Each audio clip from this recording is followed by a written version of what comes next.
digestório. A gente vai ver, né, com certeza vocês vão fazer as mesmas arguições que as outras turmas.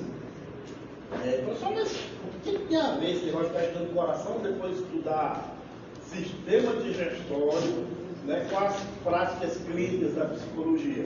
Tem tudo a ver. Tudo a ver, vários os sentidos. Exatamente. Nada do que vocês forem trabalhar, meus queridos, na clínica, para quem for clínico, né, que nem todo mundo vai ser clínico.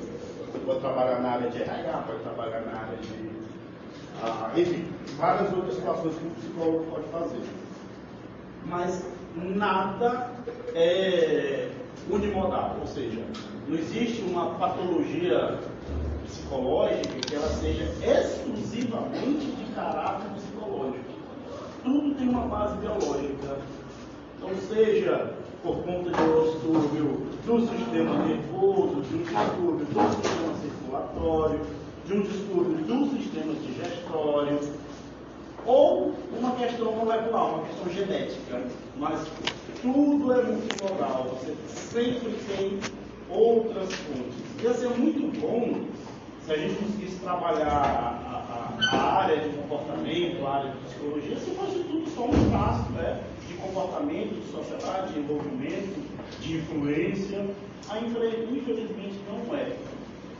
Então, assim, a gente vai ver quando começar o dia. Professor, para que serve a língua? Para que serve a tesoura? Calma. No final, quando vocês entenderem o sistema, aí vocês vão ver. Tá bom?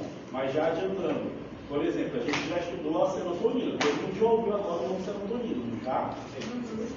A gente já sabe que a serotonina ela é importantíssima para o bem-estar, ela é importante para isso, para o relacionamento.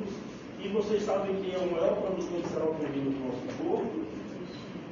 O intestino, as alças intestinais.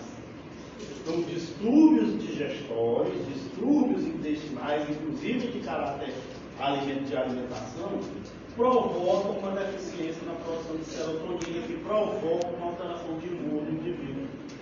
No final das contas, pessoal, é tudo sistema, está tudo interligado. Vale ressaltar que é interessante a gente entender isso, porque, por exemplo, um paciente que sofre uma crise de ansiedade ou crise de pânico, de repente, eu digo isso por experiência própria, que altera justamente o teu sistema circulatório, o coração fica mais rápido, a circulação sanguínea também fica mais rápido, justamente ocasionando casos de pessoas ficando ofegante no meio do ano, por conta da crise de ansiedade. Agora, vocês já devem ter ouvido falar de pessoas com bulimia, né, que é aquele pessoal que come e vomita. Então, não só o fator, mais uma vez, social, né, o fator psicológico, mas para que ele regule, para que ele fique efetivamente bom, não é só o acompanhamento. Ele vai ter que ajustar a sua alimentação e o seu comportamento, para deixar o intestino dele bom. Se ele ficar nesse processo de come, comida, ele não tem produção de serotonina.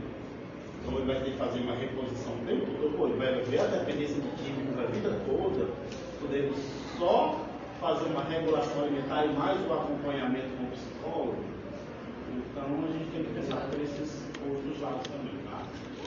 Mas só para levar. Eu só estou falando isso porque a outra turma da noite, as duas outras turmas na verdade, né, elas falaram justamente isso. Professor, não estou entendendo até agora porque tem essa disciplina na psicologia.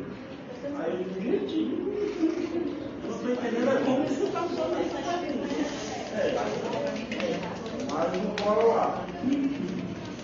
Então, agora, com relação, a gente viu a circulação sanguínea, vimos que quem manda na circulação sanguínea é o coração, é isso? A extra.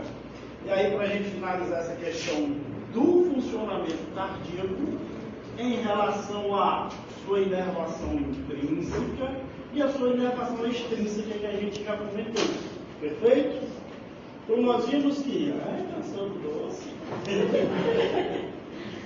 Né? Então, com relação a essas inervações intrínsecas e extrínsecas, o que a gente falou? Aquilo que é intrínseco, aquilo que a gente chama de inervação intrínseca cardíaca, é justamente esse sistema bonitão. Não é isso que é o sistema elétrico do coração. Cadê ele, gente?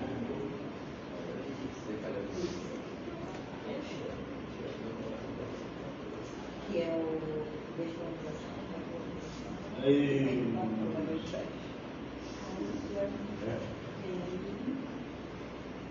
que é essa aqui, ó. Essa é a inervação intrínseca cardíaca, né?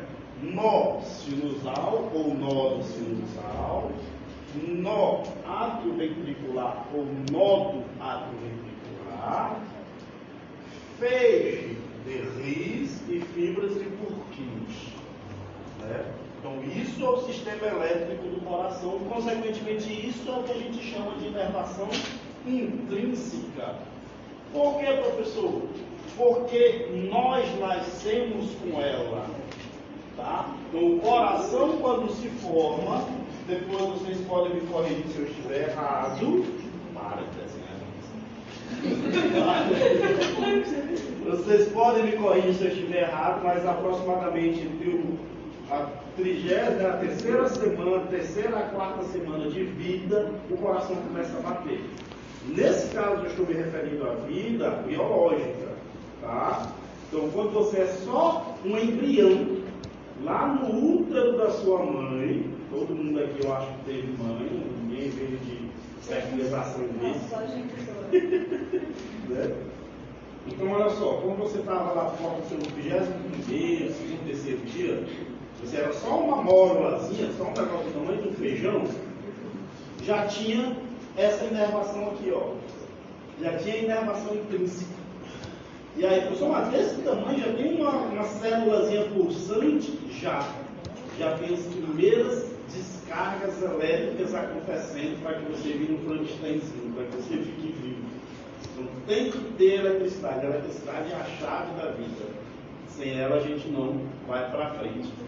Então, olha só, se com 3 para 4 semanas de vida, 21, 25 dias, eu não consigo lembrar exatamente, já começa o primeiro batimento cardíaco, e depois daí é o resto da vida da gente, tá? O bonitinho é isso que a gente chama de inervação intrínseca. E a inervação extrínseca, professor? A inervação extrínseca, ela vai surgir com o desenvolvimento do sistema nervoso central.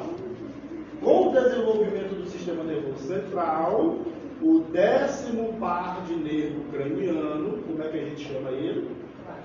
Nervo vago, tá afiado, mulher.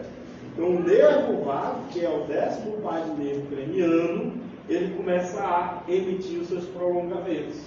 Então, a gente viu que ele é o maior nervo do corpo humano, perfeito? Então, o nervo vago, lá quando ele está no seu processo de formação, ele já sai daqui, da parte central, por baixo da calota craniana, e aí ele já emite os ramos para cá, para a base da língua, ele vai emitir ramos para a glândula salivar, ele vai emitir ramos para o esôfago, que a gente vai já entender o que é o esôfago, e aí ele vai crescendo. Vai crescendo. Quando ele chega aqui na altura do peito, aí ele emite os ramos para onde? Para o coração, né? Aí ele emite ramos para o coração. Olha ele aqui o nervo vago. Está vindo aqui por dentro, emitindo ramo para tudo quanto é de lugar, até chegar no coração. O outro ramozinho dele aqui, ó, nervo vago ainda, recobrindo todo o coração. E ainda se estica, ó, umas ramificações periféricas. Alguém sabe qual é o nome desse músculo aqui? Diafragma, né? Que é o que separa a porção torácica da porção abdominal. Então, o músculo diafragma. Olha que ele ainda recebe inervação do nervo vago, que também auxilia na respiração. Sem diafragma, eu não posso fazer isso, ó. É um movimento inspiratório. Por que, professor? Porque esse movimento inspiratório, ele acontece em virtude do estímulo do nervo vago, que contrai as células do diafragma, que é esse músculo bonitão, e ele faz isso aqui, ele se puxa todo e encolhe. Aí, quando cessa o estímulo do nervo vago, ele volta ao normal. Aí você inspira de novo. Aí, o mesmo procedimento. Então, isso que ele está fazendo é o nervo vago. Professor, se eu vier com uma tesoura, ó, estourar bem aqui o nervo vago, perdeu a capacidade de fazer isso. Tchau, diafragma. Vai ficar só parado. E aí, professor, eu vou continuar respirando com muita dificuldade. Com muita dificuldade. Porque a gente vai ver, quando estiver estudando o sistema respiratório, que é outro sistema que a gente vai estudar depois do sistema digestório, tá? A respiração ela acontece em virtude desses músculos aqui, ó, todos eles. Que músculos são esses? Intercostais, porque eles estão entre as costelas. Então eles são os intercostais. Então ele acontece a respiração, bora lá, em virtude da contração do diafragma, dos músculos intercostais e o próprio pulmão, que faz o movimento de inflar e desinflar. São essas, sei lá, 3, 4 situações juntas que vão fazer esse movimento simples que é a respiração. Olha só que massa. Professor, então se eu tiver um probleminha aqui no diafragma, eu continuo respirando? Continuo, com dificuldade. Fazendo força para conseguir respirar. E se eu levar um tiro bem aqui, pá, de 38 na costela, fazendo um buraco aqui e interrompendo os músculos diafragmáticos, eu vou respirar também mas com dificuldade, porque agora vai entrar ar para cá, o ar vai provocar uma diferença de pressão do meu tórax. Então, o tórax, olha só que massa, essa cavidade torácica nossa, tá? Nossa cavidade torácica, ela tem uma pressão interna que precisa ser menor do que a pressão externa, que é onde a gente está aqui fora. Se as duas ficarem iguais, o coração perde o poder de fazer isso, de inflar e desinflar. Então, quando você leva um tiro, ou uma facada, ou uma mesa de bar, ou uma garrafa quebrada, então isso faz entrar ar na cavidade torácica. E aí, consequentemente, vai acontecer o quê? A pressão interna vai ficar igual à pressão externa. Aí o pulmão que estava bonitão, vai murchar. Aí, meu patrão, não tem força de musculatura torácica, não tem força de musculatura diafragmática que faça o pulmão inflar e voltar ao normal. Ele vai ficar só uns pedacinhos dele funcionando e outro não. Então, a respiração ela depende de vários fatores. Mas se expor. Só para saber se isso pode ser, não é exatamente anulado, mas aquelas situações que, obviamente, se a pessoa levar um tiro ou uma facada, além da perda de sangue e essa questão da mudança da pressão do ar, pode ser impedido com o estancamento de sangue. No caso, qual é o nome de estancar o sangue? Pode ser. Não, filho. O que você vai fazer é, beleza, estancou o sangue, é excelente, ela vai hemorragia. Mas aí a pressão interna vai continuar igual à pressão externa. O que o médico faz quando você chega lá? Ele vai pegar uma seringa grandona, ou um equipamento igual uma seringa, e aí ele vai puxar o ar que ficou aqui dentro da cavidade torácica. Depois de fechar, né? Aí ele puxa o ar e bota de novo uma pressão negativa lá dentro, para poder voltar ao normal. Porque se ele só estancar, fizer curativo e coisa e tal, não vai adiantar nada. Aqui dentro vai continuar com a pressão igual a de fora. Né? Ele tem que tirar o ar de dentro, deixar tudo negativo, para poder voltar a funcionar de novo. Tá? Oi, menino. Tudo? Tudo assim, Não, tô de beleza. Oi, meu filho. Esse nervo vago, ele é um tipo de nervo motor?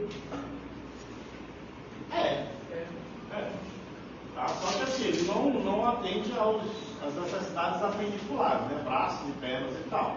Mas tudo aqui relacionado a órgãos, né? A vísceras, vamos botar assim, a vísceras e glândulas, depende dele.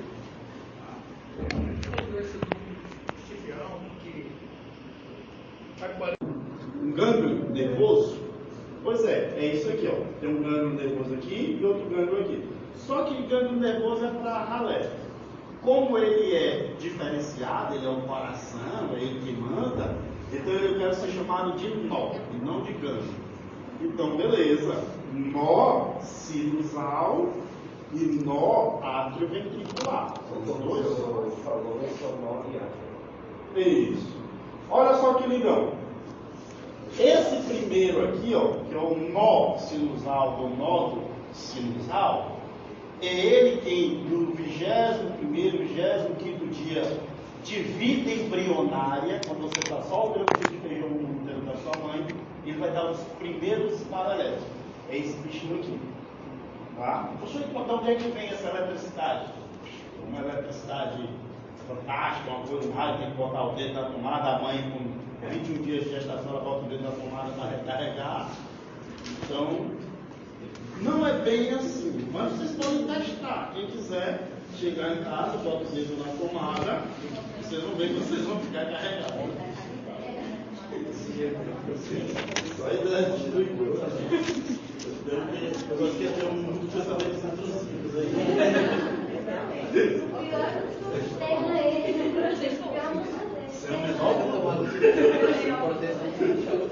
Mas bora lá. Olha só, meus queridos, eu acho que é só voltar para o primeiro slide que ele mostra direitinho isso. A eletricidade do coração, ela depende disso aqui, ó. Como é o nome desses bichinhos? Pode falar, seu Marcos, que eu sei os seus pensamentos, mas eu sabe ou não. Vai. Diga. A gente está pensando a mesma coisa. É uma sintonia, ó. Tá? Então, meus queridos, se não fossem esses eletrólitos, olha só, vocês prestaram atenção que até o nome já lembra eletricidade, eletrólitos. Porque todos eles têm uma carga elétrica juntos. Todos eles têm carga elétrica. Então, essa eletricidade biológica, ela depende desses eletrólitos. Para musculatura, por exemplo, a grande maioria, eu não vou saber precisar quantos por cento, mas a grande maioria das contrações musculares depende disso aqui, ó.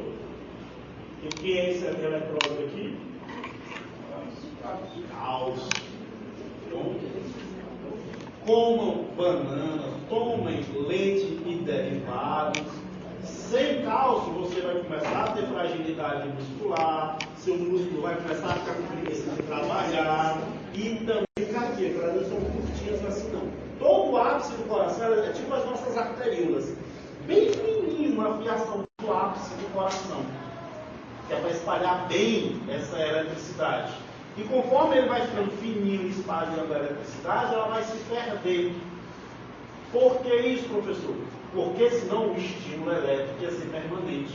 Ele precisa dissipar a eletricidade para que ele se contraia e depois relaxe. Porque se a eletricidade fosse permanente, ele ia se contrair e tchau, ia ficar só contraído. Mas não, ó. Disparou o primeiro impulso elétrico aqui, né, do nosso sinusal. Esse impulso elétricozinho foi propagado por toda a musculatura atrial e chegou até o nó átrio ventricular, que vai continuar o impulso elétrico através do feixe de His. Esse impulso elétrico chegou no final do coração, ó, na partezinha do ápice cardíaco, e aí ele pega uma ramificação mais fininha ainda, a corrente elétrica fica mais fraca ainda, que é através das fibras de Purkinje. E aí ela acaba. Se dissipou e acaba. Aí o impulso tem que começar de novo aqui em cima. Aí vem de novo. Impulso do nosso sinusal para o nó átrio ventricular até as fibras de Purkinje, que é o final. Acabou. Começa de novo. Impulso do nó átrio ventricular, a sinusal, átrio ventricular, e assim vai. Numa forma cíclica.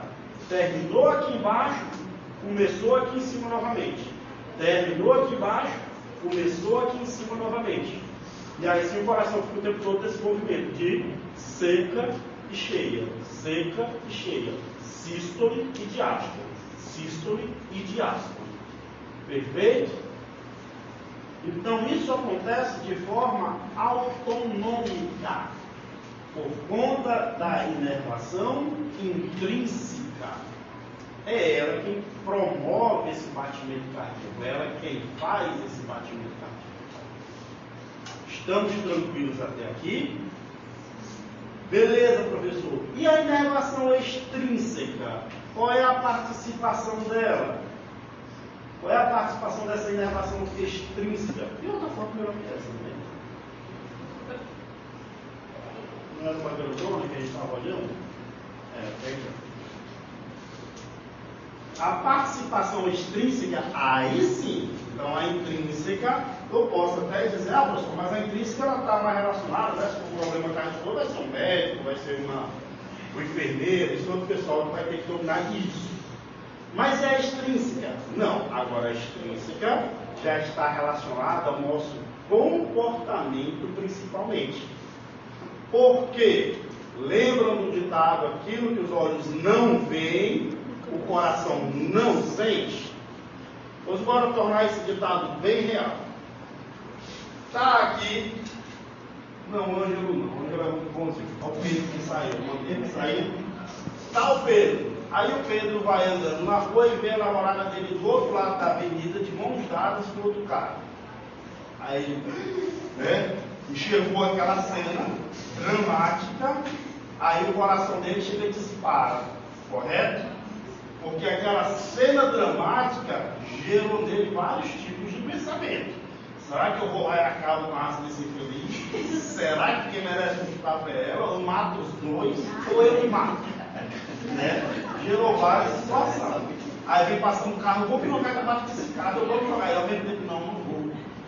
Então todo esse turbilhão, todo esse furacão de pensamento que ele teve, vai gerar a liberação de adrenalina, vai gerar a liberação de noradrenalina, vai gerar a liberação de um monte de neurotransmissores na cabecinha dele. E aí esses neurotransmissores vão ser propagados por quem? Pelos nervos, incluindo aqui o nervo vago.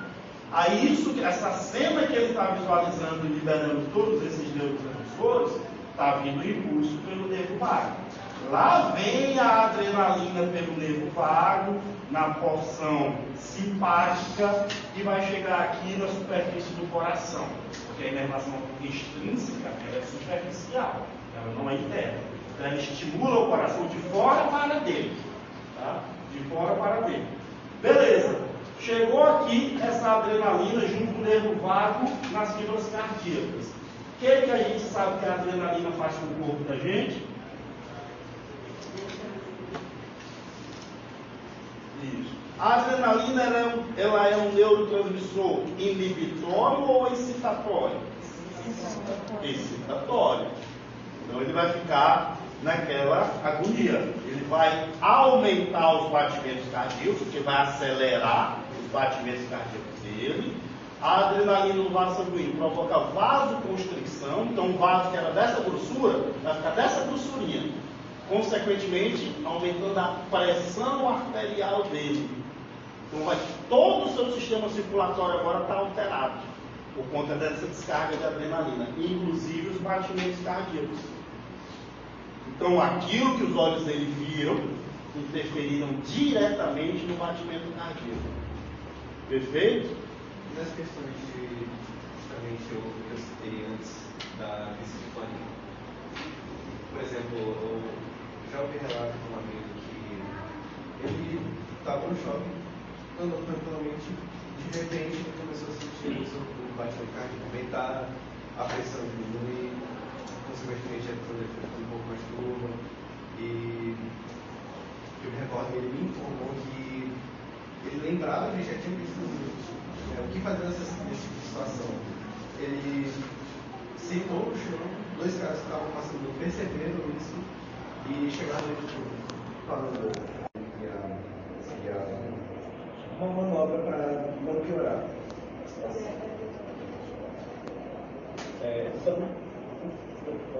Nós vamos ver o coração em várias situações de medo ou situações de prazer. Você imagina na sua cabeça, pensamentos intensos vão alterar os batimentos cardíacos. Tá? Então, assim, mas por que isso acontece? Por causa da inervação extrínseca. Beleza.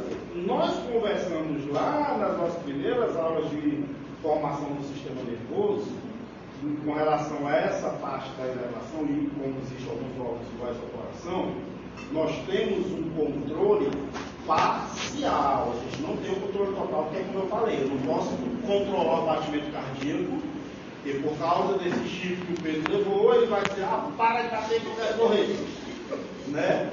estava aqui na hora, não vai nem saber, né? Ter outra conversa. Mas aí assim, se fosse, era até bom às vezes, né? Que tu estava numa posição tão ruim de vida que tu para o coração, tu não quer viver mais nada. Aí você teria parar. Mas a gente não manda nele dessa forma. Mas de que forma é que eu mando no coração então? Aí o Ângelo começou a falar também. Se você faz determinadas atividades respiratórias, por exemplo, você consegue controlar seus pensamentos, mas calma, deixa eu relaxar, contar de 1 a 10, né? Respirar profundamente, não sei o que, determinada sequência, toda aquela situação aí, eu acho que você deve ter disciplina que ajude nessa parte. Aí você consegue, em parte, reduzir os batimentos cardíacos. Mas por que, professor? Porque o que você está controlando nesse momento é a inervação extrínseca. No momento de fuga, no momento de briga, no momento de confusão, tudo está acontecendo via inervação extrínseca. Professor, em algum momento eu tenho o mínimo controle sobre a inervação intrínseca? Não. Em momento algum você vai ter controle sobre a inervação intrínseca. Por quê? Ele é responsável pelo ritmo cardíaco. Então a velocidade e a força com que o seu coração está batendo, ele é programado desde o dia que você nasce. Já vem com você. Agora essas alterações externas, deixa eu relaxar, para cá, respirou, não sei o que, beleza. O que o teu coração fez é sair do estado patológico, sair do estado de alteração e voltar para o seu estado basal, que é o ritmo cardíaco normal. Então é isso que você consegue fazer, tá bom? Então assim, a gente controla o batimento cardíaco com relação a isso. A uma excitação intensa, quando você volta, respira e volta o coração para o ritmo normal, tá? E só. Ah, professor, então eu não posso deixar o coração quase parado, não sei o quê? Não. Você não tem poder para isso. Tá? O coração de vocês não recebe esse tipo de ordem. Entenderam a situação? No caso, a inervação intrínseca ela já é um pouco, né? Por exemplo, Isso. Se ocorre alguma coisa que já é nível patológico, né? Se for arritmia cardíaca. Perfeitamente. Uma arritmia cardíaca, ela é da inervação intrínseca. Ah, professor, mas eu sofro de ansiedade. Eu tenho pensamento disso, daquilo outro. Aí é outros 500. Você vai sim desenvolver uma arritmia patológica, mas em virtude da ansiedade. Uma vez que a ansiedade foi controlada, a arritmia cardíaca também vai ser controlada. Aí você já não tem problema, na verdade, real de arritmia. Você tem problema de ansiedade. Entendeu? Nesse caso, seria a inervação extrínseca. Tá? Por isso que a gente consegue, através de exercícios e tal, de terapia, controlar essas situações. E muitas das vezes ele vai mandar para todo o corpo o sangue já oxigenado pela artéria aorta, né? Aí entra a aorta bonitona, tá ela aqui, ó, bonitona, que é a aorta vermelha e grossa. Ele vai aqui para todos, ela manda um ramo para cima e o outro ramo para baixo, vai ela descendo aqui, ó, para todo o corpo. Então esse é o circuito sanguíneo, esse é o sistema circulatório. Beleza. A gente viu também que esse coração tem esse movimentozinho básico de sístole e diástole, de seca e de cheia. E que ele é coordenado por uma inervação intrínseca e extrínseca. E que essa inervação intrínseca, ela tem duas usinas de eletricidade, vamos dizer assim, né? Isso que é o nó sinusal e o nó átrio-ventricular. Beleza, que fica comandando esses batimentos cardíacos. E aí a gente viu que às vezes esse batimento cardíaco pode ser alterado pela inervação extrínseca. E aí essa inervação extrínseca, ela vem do nervo vago. Logo, se ele vem do nervo vago, ele está conectado ao nosso sistema nervoso central. Portanto, tudo aquilo que nós percebemos em torno do nosso entorno, pelo ambiente, seja por impacto visual, né, tátil, seja pela minha imaginação, ou seja, pelo toque também, né? Você está sentindo nada, aí passa aquele dedinho assim na nuca, chega o dia todo. Então, todos esses estímulos acabam descendo pelo nervo vago e de forma extrínseca também vão influenciar nos batimentos cardíacos. Perfeito? Então, uma vez que a gente entendeu isso, a gente pode passar para o próximo sistema. Agora, a gente não vai esquecer, mas a gente vai guardar bonitinho o nosso conhecimento do sistema circulatório para que a gente comece o sistema digestório. Olha, nada mais satisfatório do que falar sobre alimentos, da alimentação na hora do almoço. Correto?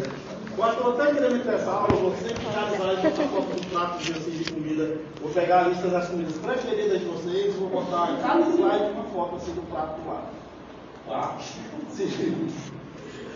Interessante isso, né? É tudo uma forma de conquistar a atenção de vocês.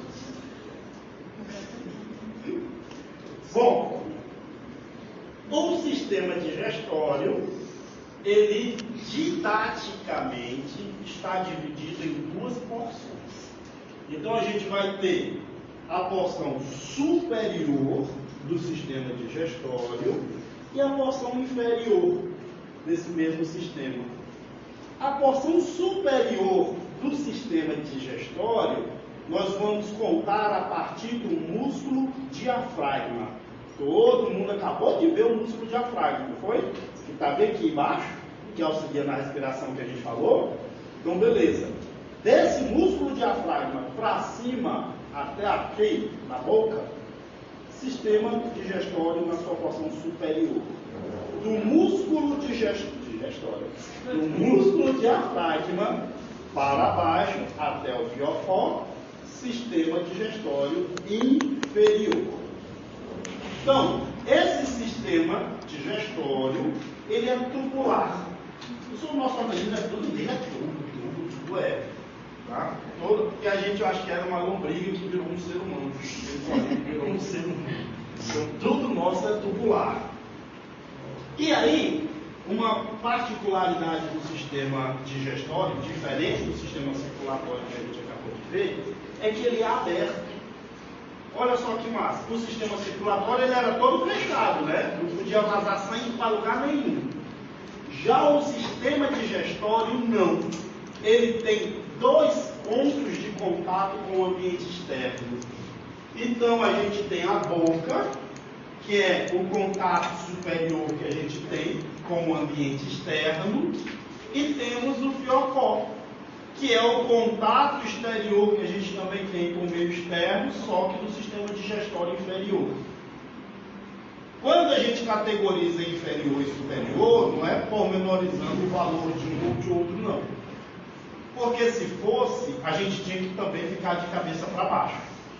O sistema digestório na sua parte inferior, que tem o intestino grosso, o intestino delgado, ele, eu diria até que é mais importante do que a nossa boca.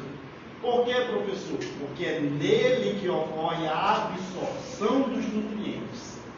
Então não adianta nada a boca mastigar, não adianta nada o estômago digerir, se o intestino delgado e o intestino grosso não estiverem trabalhando para absorver os nutrientes. A gente tem problema de... Eu tenho um problema na língua, um problema na bochecha, um problema no esôfago, tá? Então, de tal, um negócio de modelozinho anatómico, fazendo essa alimentação, mas a gente tem uma camada que fica sobre ela, que são os lábios, perfeito? Então, os lábios, por que o senhor está falando no plural? Porque são dois, lábio superior e lábio inferior, perfeito? Então, os lábios. E os lábios se encontram em dois extremos. Como é o nome do encontro dos lábios? Como é o nome do chamado canto da boca?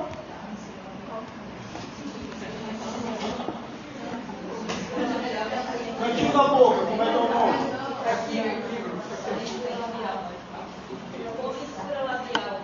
Show, toma, deu um tapa na língua do negócio. É exatamente isso, minha linda.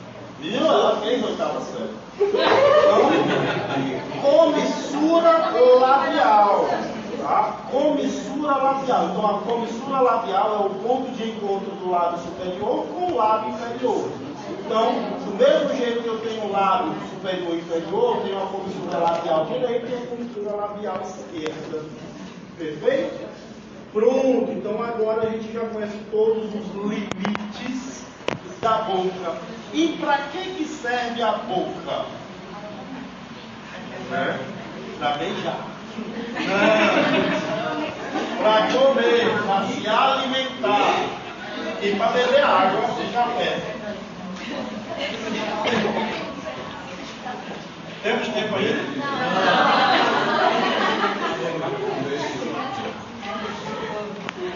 Então, meus queridos, muito obrigado pela presença de todos e vamos